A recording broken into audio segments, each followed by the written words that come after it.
एक छोटे से गांव में एक चतुर औरत रहती थी जिसका नाम था राधा।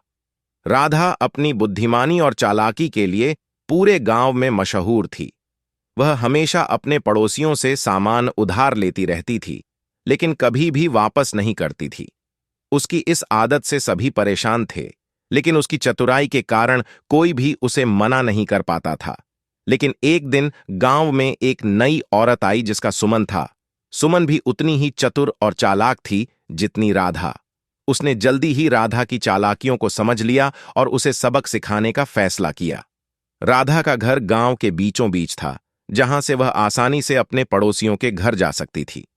एक दिन उसकी पड़ोसन सुमन उसके घर आई और उससे एक बर्तन मांगने लगी। राधा मना नहीं कर पाई, उसने बर्तन दे दिया।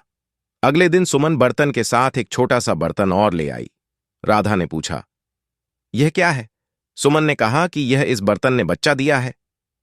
राधा ने कोई सवाल नहीं किया और वह खुश हो गई। कई दिनों बाद फिर से सुमन बर्तन ले गए और वापसी टाइम एक और छोटा बर्तन दे गई।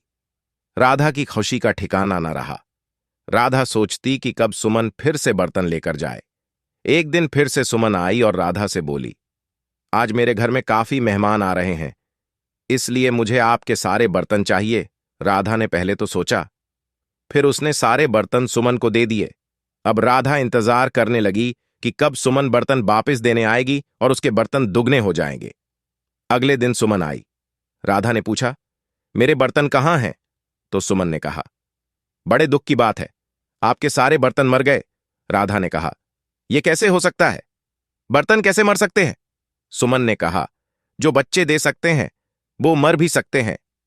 यह कहते हुए सुमन अपने घर चली गई। अब राधा को बहुत पछतावा हुआ। उसने सोचा कि मैं सबसे चतुराई करती थी, अब मेरे साथ हो गई। अब उसने चतुराई छोड़ दी, सबके साथ अच्छे से रहने लगी। उसने फैसला किया कि अब वह अपनी चतुराई का इस्तेमाल अच्छे कामों के लिए करेगी और अपने पड़ोसियों से उधार लिया हुआ सामान वापस करेगी।